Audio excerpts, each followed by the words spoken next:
Hi friends, welcome to Deepika reviews. ఈ video మీకు నచ్చినట్లయితే వీడియోని లైక్ చేసి షేర్ చేసి సబ్స్క్రైబ్ చేసుకోవడం మర్చిపోకండి.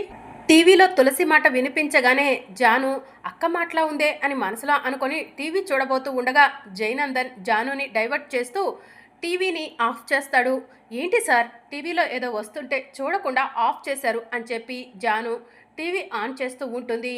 ఇప్పుడు జాను టీవీలో వస్తున్న న్యూస్ చూస్తే ఖచ్చితంగా పుట్టింటికి వెళ్ళిపోతుంది అని జయనందన్ మనసులో అనుకుంటాడు. జాను టీవీ ఆన్ చేయబోతూ ఉంటుంది. టీవీ ఆన్ అవ్వదు. సార్, ఏంటి సార్, టీవీ ఆన్ అవ్వట్లేదు అని చెప్పి జాను అడుగుతూ ఉంటుంది. నాకు తెలియదు జాను, ఒకసారి లైవ్ చెక్ చేస్తాను అని చెప్పి జయనందన్ టీవీని చెక్ చేస్తున్నట్టు ట్రై చేస్తూ ఉంటాడు. జాను, నువ్వు టీవీ ఆన్ చేస్తావని నాకు తెలుసు, అందుకే ముందుగా నేను రిమోట్లో నుంచి సెల్స్ని మాయం చేసేశాను అని జయనందన్ మనసులో అనుకుంటూ, ఏమో జాను, టీవీ ఏదైనా రిపేర్ వచ్చిందేమో, టీవీ ఆన్ అవ్వట్లేదు అని చెప్పి జయనందన్ చెప్తూ ఉంటాడు. టీవీలో మా అక్క వాయిస్ వినిపించినట్టు అనిపించింది సార్ అని చెప్పి జాను చెప్తూ ఉంటుంది. మీ అక్క వాయిస్ టీవీలో ఎందుకు వినిపిస్తుంది జాను అని జయనందన్ అంటాడు. ఏమో సార్, అదంతా నాకు తెలీదు అని జాను అంటుంది. జాను, నేను ఆఫీస్కి వెళ్లకుండా నీతో టైం స్పెండ్ చేయాలనుకుంటే నువ్వు ఇంకా ఏంటి జాను, ఎంతసేపటికి మీ అక్క గురించేనా నీ ఆలోచన, నా గురించి లేదా అని జయనందన్ అడుగుతూ ఉంటాడు. అదేం లేదు సార్, అక్క పాపం బాధపడుతుంది కదా, అందుకే అక్క గురించి ఆలోచిస్తున్నాను అని జాను చెప్తూ ఉంటుంది. సరే, వెంటనే నీ మూడ్ చేంజ్ చేస్తాను, రా వెళ్దాం అని జయనందన్ జాను కళ్ళు మూసి జానుని ఎక్కడికో తీసుకెళ్తూ ఉంటాడు. ఇక మరోవైపు తులసి కంప్లైంట్ రాసివ్వగానే సంతోష్ పోలీసులకు ఫోన్ చేస్తాడు. మా ఇంటి ముందు మాజీ ఎమ్మెల్యే బసవరాజు గారి అబ్బాయి న్యూసెన్స్ చేస్తున్నాడు, కొంచెం యాక్షన్ తీసుకోండి అని సంతోష్ చెప్తూ ఉంటాడు. మాజీ ఎమ్మెల్యే బసవరాజు గారి అబ్బాయి అంటున్నారు, ఏదైనా సీరియస్ అవుతుందేమో సార్ అని చెప్పి ఎస్ఐ చెప్తూ ఉంటాడు. మీరు కంప్లైంట్ తీసుకోకపోతే నేను సిఐ దగ్గర పోలీస్ కంప్లైంట్ ఇస్తాను, అప్పుడు మీ ఉద్యోగం కూడా పోతుంది అని సంతోష్ చెప్పడంతో, వద్దులేండి సార్, వచ్చి అరెస్ట్ చేస్తాము అని ఎస్ఐ ఫోన్ కట్ చేస్తాడు. కానిస్టేబుల్స్ రండి అని చెప్పి ఎస్ఐ కానిస్టేబుల్ని తీసుకొని సీనయ్య లక్ష్మి ఉండే ఇంటి దగ్గరకు వస్తాడు. ఇక పోలీసులను చూసి సీనయ్య కుటుంబం బయటికి వస్తుంది. రండి సార్, ఇతనే మా ఇంటి ముందు నిన్నటి నుంచి న్యూసెన్స్ చేస్తున్నాడు అని సంతోష్ చెప్తూ ఉంటాడు.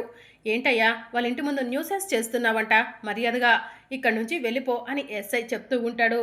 ప్లీజ్ ఎస్ఐ గారు, నేను చెప్పేది వినండి, నా భార్య తులసి ఈ ఇంట్లోనే ఉంది, నా భార్య కోసం నేను ఇక్కడే ఉంటాను, నా భార్య నాతో వస్తేనే నేను ఇక్కడి నుంచి కదులుతాను అని సిద్ధు చెప్తూ ఉంటాడు. నువ్వు మాటలతో చెప్తే వినేలా లేవు, నిన్ను స్టేషన్కి తీసుకెళ్ళి 4 తగిలిస్తే మాట విని బుద్ధిగా ఇంటికి వెళ్ళేలా ఉన్నావు అని ఎస్ఐ సిద్ధుని లాక్కొని పోలీస్ జీప్ దగ్గరికి తీసుకెళ్తూ ఉంటాడు. ఇక తులసి సిద్ధు వైపు అలానే చూస్తూ ఉంటుంది. తులసి, పోలీసులు అరెస్ట్ చేశారు కదా అని నేను మా ఇంటికి వెళ్తా అనుకుంటున్నావేమో, నేను మా ఇంట్లో అడుగు పెట్టడం అంటూ జరిగితే అది నీతోనే అని చెప్పి సిద్ధు చెప్తూ ఉంటాడు. చెప్పింది చాలే, కారెక్కు అని చెప్పి పోలీస్ వాళ్ళు బలవంతంగా సిద్ధుని జీప్ ఎక్కించుకొని పోలీస్ స్టేషన్కు తీసుకెళ్తూ ఉంటారు. ఇక కీర్తి వెంటనే పరిగెత్తుకుంటూ ఇంట్లోకి వెళ్ళి బసవరాజుకి ఫోన్ చేస్తుంది. నాన్న, ఒక్కసారి టీవీ ఆన్ చేయండి అని చెప్పి చెప్తూ ఉంటుంది. బసవరాజు టీవీ ఆన్ చేస్తాడు. సిద్ధుని పోలీసులు అరెస్ట్ చేసి జీప్ ఎక్కించడం ఇదంతా కూడా లైవ్లో టెలికాస్ట్ అవుతూ ఉంటుంది. నాన్న, సిద్ధుని మా ఇంట్లో వాళ్ళు పోలీస్ కంప్లైంట్ ఇచ్చి అరెస్ట్ చేయించారు, సిద్ధుని నువ్వే వెళ్ళి తీసుకురా నాన్న అని చెప్పి కీర్తి చెప్తూ ఉంటుంది. నా పరువుని, నా మాటని కాదని ఇంట్లో నుంచి వెళ్ళిపోయిన సిద్ధు కోసం నేను ఎలా వెళ్తాను కీర్తి అని బసవరాజు అంటాడు. నాన్న, సిద్ధు తెలుసో తెలియకో తులసి పైన ప్రేమతో తులసే కావాలి అంటున్నాడు, కానీ ఇప్పుడు సిద్ధు పోలీస్ స్టేషన్లో ఉంటే ఎవరి పరువు పోతుంది నాన్న? మాజీ ఎమ్మెల్యే బసవరాజు గారి అబ్బాయి సిద్ధు న్యూసెన్స్ చేస్తున్నాడు అంటారు, అంటే మీ పరువే కదా నాన్న పోతుంది.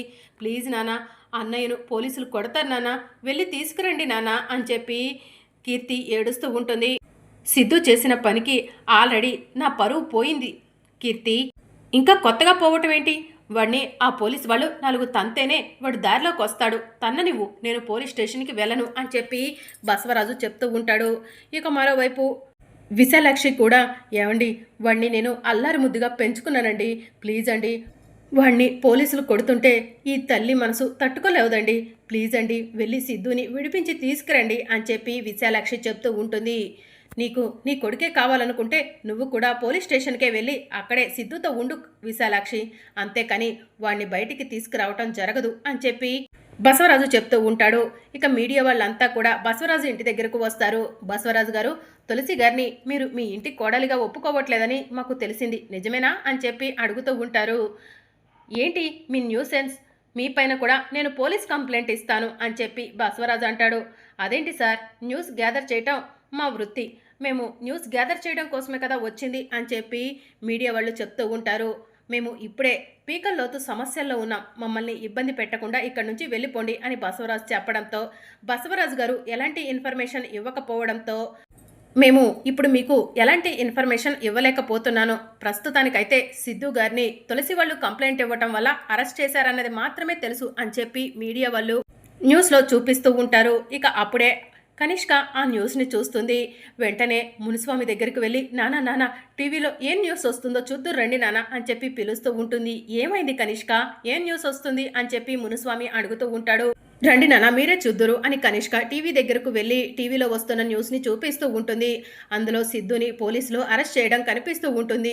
పాపం సిద్ధు నాన్న, సిద్ధుని పోలీసులు అరెస్ట్ చేశారు, ఎలాగైనా సరే సిద్ధుని పోలీసుల నుంచి నువ్వే కాపాడాలి నాన్న అని చెప్పి కనిష్క ఏడుస్తూ ఉంటుంది. అమ్మ కనిష్క, సిద్ధు నిన్ను వద్దని ఆ తులసి తన భార్య అంటున్నాడు, సిద్ధు కోసం నువ్వే ఏడవటం ఏంటమ్మా అని మునిస్వామి అడుగుతూ ఉంటాడు.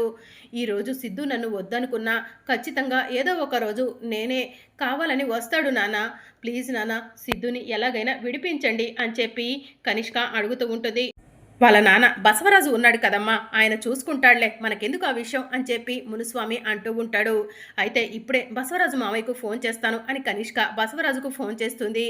మావయ్య మావయ్య అని చెప్పి కనిష్క అంటూ ఉంటే ఏంటమ్మా కనిష్క అని బసవరాజు అడుగుతూ ఉంటాడు. సిద్ధుని పోలీసులు అరెస్ట్ చేసినట్టు టీవీలో చూపిస్తున్నారు, సిద్ధుని విడిపించారా మావయ్య అని చెప్పి కనిష్క అడుగుతూ ఉంటుంది.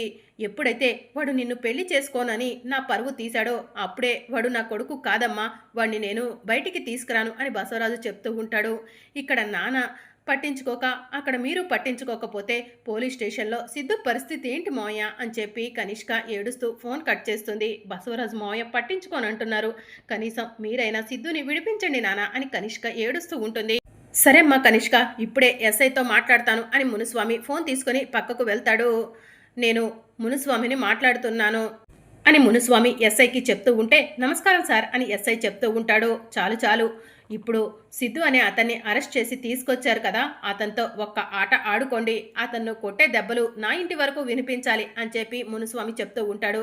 సార్ ఏదైనా ఇష్యూ అవుతుందేమో అని ఎస్ఐ అంటాడు. ఏదైనా వస్తే అప్పుడు నేను చూసుకుంటాను, నేను చెప్పిన విధంగా మీరు చెయ్యండి అని మునుస్వామి చెప్పడంతో సిద్ధుని అరెస్ట్ చేసి సెల్లో ఉంచిన సెల్ దగ్గరకు ఎస్ఐ వెళ్తాడు.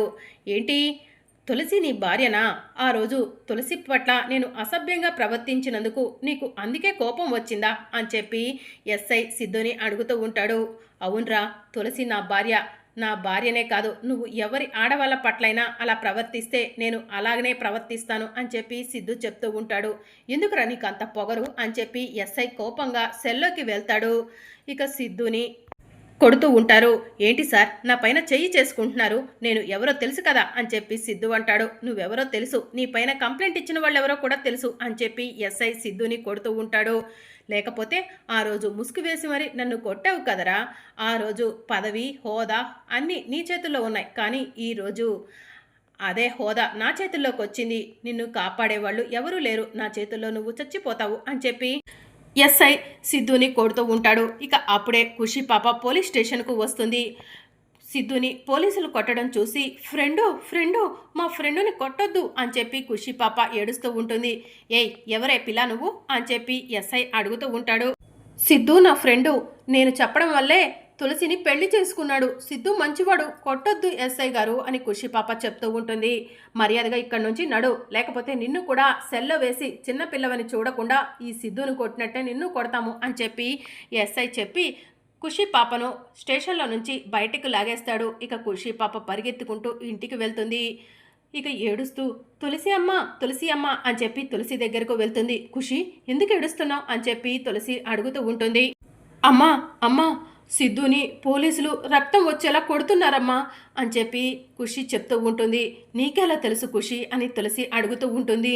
నా ఫ్రెండ్ని వదిలిపెట్టమని అడగటం కోసం పోలీస్ స్టేషన్కు వెళ్ళాను. అక్కడ పోలీసు వాళ్ళు నా ఫ్రెండ్ని కొడుతున్నారు. ఫ్రెండ్కి రక్తం కూడా వస్తుంది. ప్లీజ్ అమ్మా, కంప్లైంట్ వాపస్ తీసుకోమ్మా, సిద్ధుని విడిపించని చెప్పమ్మా అని చెప్పి ఖుషి ఏడుస్తూ ఉంటుంది. సిద్ధుని పోలీసులు కొడుతున్నారా?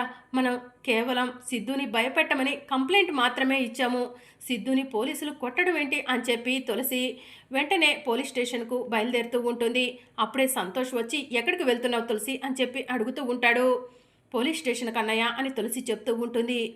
పోలీస్ స్టేషన్కా ఎందుకు అని సంతోష్ అడుగుతూ ఉంటాడు. ఎస్ఐ సిద్ధుని కొడుతున్నాడంట అన్నయ్య, సిద్ధుకి రక్తం వస్తుందంట, అందుకే వెళ్తున్నాను అని చెప్పి తులసి చెప్తూ ఉంటుంది. తులసి, ఆ సిద్ధుని విడిపించడానికి వీల్లేదు. సిద్ధు కోసం నువ్వు ఇంట్లో నుంచి బయటకు వెళ్ళావంటే తిరిగి మళ్ళీ ఇంట్లో అడుగు పెట్టడానికి వీల్లేదు అని సంతోష్ చెప్తూ ఉంటాడు. రే సంతోష్, ఏం మాట్లాడుతున్నావురా నువ్వు?